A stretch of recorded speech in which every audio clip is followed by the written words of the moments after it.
I'm talking to one of my good friends, and he goes, the reason why I didn't like Will Smith's apology is because it was set up. I thought it just sounded like it came out of the mouth of a publicist. Yes. To me. It wasn't real. It wasn't organic. It wasn't like Perez's was real organic. Like Will Smith should have had to Perez Hilton. I'm sorry. Like you got to own up to it. You got to be like, look, what he said made me angry, so I slapped him on purpose. I tell you, I slapped him. And guess what? I enjoyed slapping him in that moment. And I know that was wrong. What Will Smith really wanted was for Chris Rock to apologize. Then it's water under the bridge.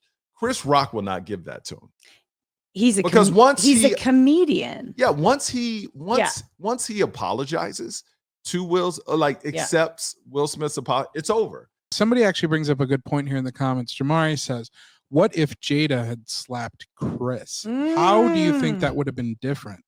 Wow, I never thought about that. If Jada went up there. Okay, let's go with that for a second.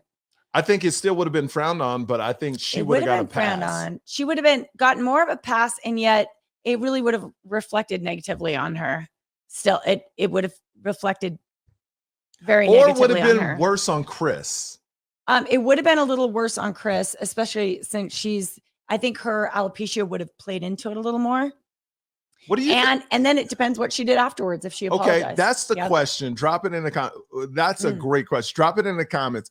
I really feel that she would have looked bad, but I think Chris would have got a lot of heat for the joke then.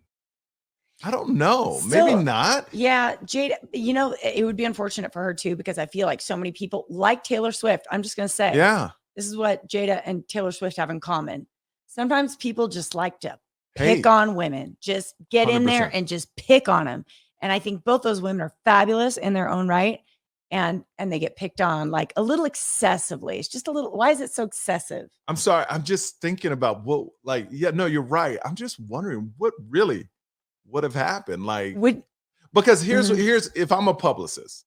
Now, I'm not speaking for Jada or Chris.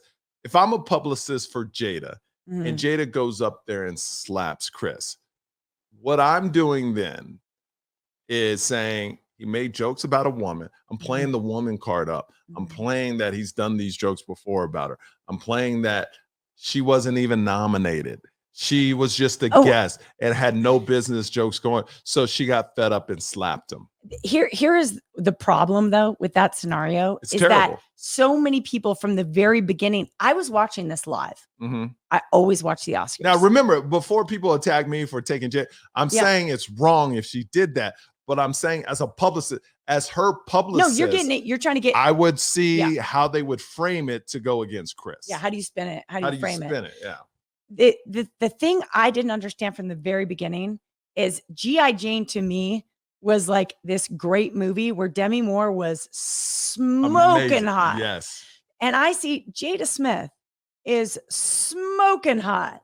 So I just didn't see it as this horrible insult. And let's be honest, you know what I mean? Any comedian will admit I don't want to call it a hacky joke. It was a terrible joke. I mean, the movie wasn't relevant anymore. It wasn't a great joke at all.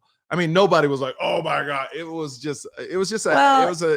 a funny joke. On stage at the Oscars, telling jokes is not an easy. No, not at all. That is not an easy. Not at all. Like Chris would never do that joke. Like anyone that references a movie that's 15, 20 years old, it's like, okay.